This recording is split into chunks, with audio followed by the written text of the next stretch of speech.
దాన్ని మనం చదవగలగాలి, దాన్ని మనం ధ్యానించగలగాలి. అంతేగాని పరిగెత్తుకుంటూ వెళ్ళిపోతూ చదువుకుంటే ఏమీ రాదండి. అందుకే దేవుని వాక్యం సెలవిస్తుంది, ఇదిగో జ్ఞానము లేని వారికి బుద్ధి కలిగించటానికి, జ్ఞానము కలవారు విని పాండిత్యము వృద్ధి చేసుకోవాలి. ఆ పాండిత్యం ఉన్నటువంటి ఆ సబ్జెక్ట్ని ఇంప్రూవ్ చేసుకోవాలి, అభివృద్ధి చేసుకోవాలి. చాలామంది లేదండి నేను చదివేసానండి, నేను మొత్తం కంప్లీట్ చేసేసానండి, అయిపోయిందండి అంటూ ఉంటారండి. ఏమండి, మైసెల్ఫ్ నేను చెప్తున్నానండి, ఎన్నిసార్లు బైబిల్ చదువుకున్నా కానీ, ఒక ఉదాహరణకి ఒక మత్తయి సువార్త అనే ఒక పుస్తకాన్ని మనం తీసుకుంటే కనుక, మత్తయి సువార్తని ప్రియులారా నా జీవితంలో నేను చాలాసార్లు చదివానండి. మళ్ళీ ఈరోజు కనుక నేను మళ్ళీ ఆ పుస్తకాన్ని చదవటం కనుక మళ్ళీ ప్రారంభించినట్లయితే కనుక ప్రియులారా ఎన్నో ఆత్మ సంబంధమైన లోతైన విషయం నేను మళ్ళీ కొత్తవి తెలుసుకుంటూనే ఉంటానండి. ఎందుకంటే ఎంత లోతుగా ధ్యానించే కొలది అన్ని గొప్ప విషయాలు మనకి బైబిల్ నేర్పిస్తూ ఉంటుందండి.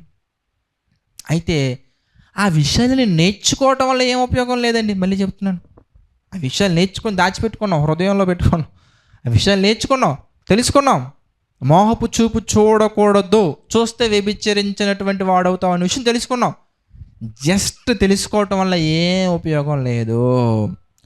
ఆది కాండం దగ్గర నుంచి ప్రకటన గ్రంథం వరకు ఉన్నటువంటి విషయాల్లో ఏ పుస్తకంలో ఏ పుస్తకం దేని గురించి మాట్లాడుతుంది, దావీదు ఎవరు, నోవాహు ఎవరు, అబ్రహాం ఎవరు, మెతుషెలా ఎవరు, మెల్కీసెదెకు ఎవరు, ఇలా నువ్వు ప్రతి ఒక్కరి గురించి, ప్రతి ఒక్కరి ఆత్మీయ జీవితం గురించి, వాళ్ళు చేసినటువంటి మేలులేంటి, వాళ్ళు చేసినటువంటి కీడు పనులేంటి, వాళ్ళు చేసినటువంటి మంచి పనులేంటి, వాళ్ళు చేసినటువంటి చెడు పనులేంటి, వాళ్ళ జీవితాలు దేవుడు ఎలా ఉండమన్నారు, ఎలా ఉండొద్దన్నారు, అసలు మనం ఎందుకు వచ్చాం, ప్రతి విషయం గురించి జ్ఞానం తెచ్చుకున్నామండి. ఏ ఉపయోగం లేదండి.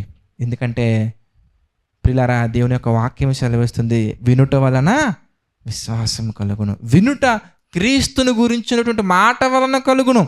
కానీ యాకోబు పత్రికలోకి వెళ్ళిపోతే దేవుని యొక్క వాక్యం సెలవిస్తుంది, క్రియలో లేని విశ్వాసము మృతం. నిన్ను కుడి చెంప మీద కొట్టు, వాని వైపు నీకు ఎడమ చెంప కూడా చూపించు అనే మాట తెలుసుకున్నావు. Fantastic, praise God. చాలామంది తెలుసుకుని అక్కడ ఆగిపోతున్నారండి. కానీ ఎవరైనా నిజంగా మనల్ని కొడితే నిలబడగలుగుతున్నామా? మోహపు చూపుతో చూడకూడదు, చూస్తే అప్పుడే విభజించినటువంటి వారం అగుతున్నాము. తెలుసుకున్నావు, ఫైన్, బాగుంది.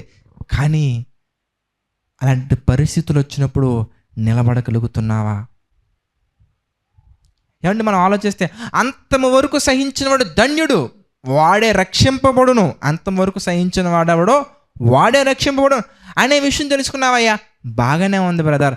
మరి నీ చుట్టూ ఉన్న పరిస్థితులన్నీ కూడా విషమంగా మారినప్పుడు, నీ చుట్టూ ఉన్న పరిస్థితులన్నీ కూడా నిన్ను కృంగదీసే విధంగా మారినప్పుడు, నీ చుట్టూ ఉన్న పరిస్థితులన్నీ కూడా నిన్ను పాపానికి దగ్గర చేసే విధంగా మారినప్పుడు, నువ్వు పాపములో పడిపోకుండా శోధన సహించి శోధనని జయించే వ్యక్తిగా నిలబడగలుగుతున్నావా? నిలబడలేకపోతున్నామండి.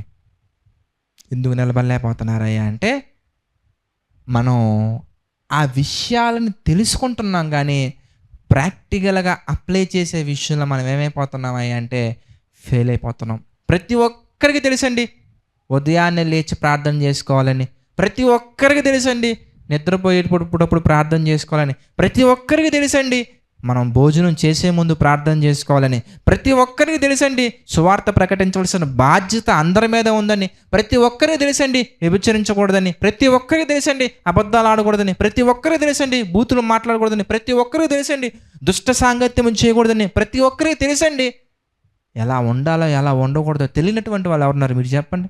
బూతులు మాట్లాడకూడదని చెప్పడం కోసం పెద్ద పెద్ద ప్రసంగాలు కావాలండి? తెలియదా మనకది? తెలుసండి. మరి ఎందుకు ఫెయిల్ అయిపోతున్నాం? వ్యభిచరించకూడదని మనకు తెలియదా అండి? తెలుసండి. మరెందుకు వ్యభిచారంలో పడిపోతున్నాం? ఎందుకు లోకాన్ని స్నేహిస్తున్నాం? ఈ లోక స్నేహము దేవునితో వైరమని మీరు ఎరుగురా అని దేవుడు చెప్తున్నారు కదా. మరి దేవుడితో శత్రుత్వం ఎందుకు పెంచుకుంటున్నాం? మనందరికీ తెలుసండి అవన్నీ అలా చేయకూడదని, అలా ఎలా చేయాలి అలా చేయకూడదు మనకు తెలుసండి.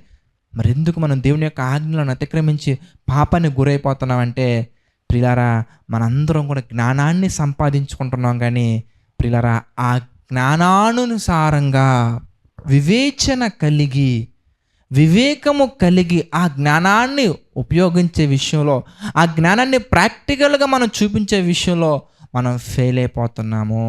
అందుకే ఆ వివేచన మనకు కావాలి. ఆ వివేచన శక్తి మనకు కావాలి.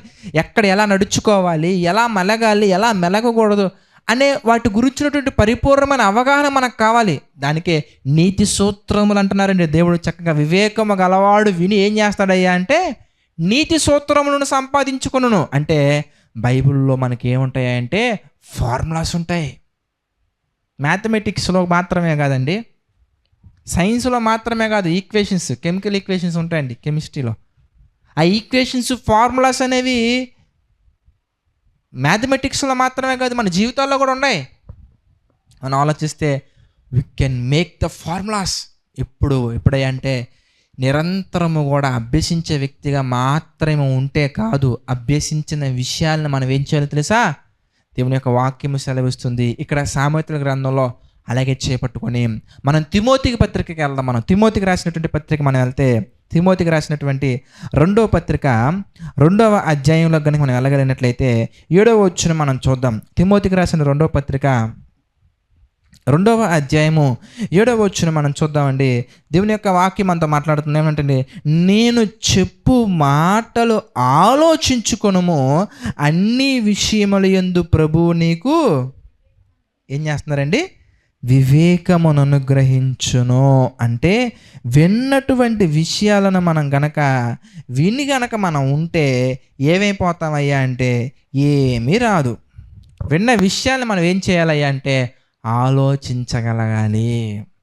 అసలు ఇది ఇలాగే ఎందుకు జరిగింది, ఇలా ఎందుకు జరగకూడదో మనం ఏం చేయాలయ్యా అంటే చదువుకున్న ప్రతి విషయాన్ని ఇలా చేయడం వల్ల వచ్చే ఉపయోగం ఏంటి, ఇలా ఎందుకు చెయ్యాలి, ఇలా చేయటం వల్ల వచ్చే నష్టం ఏంటి, ఇలా ఎందుకు చెయ్యకూడదు, అసలు దేవుడు అలా ఎందుకు చేశారు. మీరు బాగా ఆలోచించినట్లయితే ప్రియులారా, సో ఆలోచించండి. దేవుడు పరలోకంలో ఉన్నారు, బాగుంది. ఒక లోకాన్ని సృష్టించి, అనగా మనం ఉండే ఈ లోకాన్ని సృష్టించి, ఆ లోకంలో టర్కీ అనే దేశంలో ఏదేను అనే వనాన్ని వేసి, ఆ ఏదేను వనంలో ఆదాముని హవ్వను పెట్టి, తోట చెట్ల మధ్యలో ఉన్నటువంటి ఒక చెట్టుని తినొద్దు అని ఆజ్ఞాపించే బదులు ఆ చెట్టు ఏదో పరలోకంలోనే వేసేసి ఆదాము హవ్వను అక్కడే పెట్టచ్చు కదండి. అసలు ఎందుకు వాళ్ళకి ఒక శరీరాన్ని ఇచ్చారు, ఎందుకు మళ్ళీ వాళ్ళని అందులో ఉంచారు, ఎందుకు మళ్ళీ వాళ్ళని ఇదంతా ఈ ప్రాసెస్ అంతా దేనికి, ఎందుకే? అసలు ఆ పండు తినడం వల్లే కదండి పాపం అనేది లోకంలోకి వచ్చింది. ఆ పాపం అనేది ప్రతి ఒక్కరిని ఏలడం వల్ల మరణం అనేది అందరికీ వస్తుంది. ఆ మరణాన్ని తీసివేయడానికి, ఆ మరణాన్ని జయించడానికి యేసుక్రీస్తు మళ్ళీ రావాల్సిన అవసరం వచ్చింది. అసలు ఈ కనెక్షన్ అంతా దేనికి జరిగింది ఎంతకే అనేది కనుక మనం ఆలోచిస్తే అసలు 60 సంవత్సరాల ఈ జీవితానికి సంబంధించినటువంటి అన్ని విషయాలు అర్థమైపోతాయండి. మనం ఆలోచించాం. మనం ఏం చేస్తామంటే దేవుడు తినొద్దు అని చెప్పారు కాబట్టి తినొద్దు. దేవుడు ఎందుకు చెట్టేశారు ఎంతకే అంటే ఆన్సర్ సరినటువంటి వాళ్ళకే ఆలోచించి ఆన్సర్ చెప్పే ప్రయత్నం చేయకపోగా ఆన్సర్ సరినటువంటి వాళ్ళనే తిడతారండి. కొంతమంది కొట్టడానికి కూడా వస్తారు, క్రిస్టియన్స్ అయ్యి ఉండి. ప్రశ్నలు అడిగామనుకోండి, బ్రదర్ ఇలా ఉంది కదా, ఇలా ఎందుకు జరిగింది బ్రదర్, అలా ఎందుకు జరిగింది బ్రదర్ అని మనం ప్రశ్న అడిగామనుకోండి, ఆ ప్రశ్న అడిగినటువంటి వాళ్ళు కొట్టడానికి వెళ్తారండి కొంతమంది. ఇలా ఉంది కదండి, ఇలా చేయొచ్చు కదా దేవుడు, అలా ఎందుకు చేశారని మనం ప్రశ్న అడిగితే సమాధానం చెప్పాలి కదా. లేదంటే ఏదో ఒకటి వాళ్ళు వాక్యాన్ని చూపించి మాట్లాడగలగాలి కదా.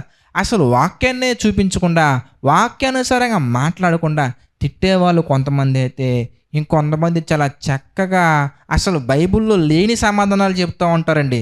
ఇది చాలా గొప్ప మర్మం.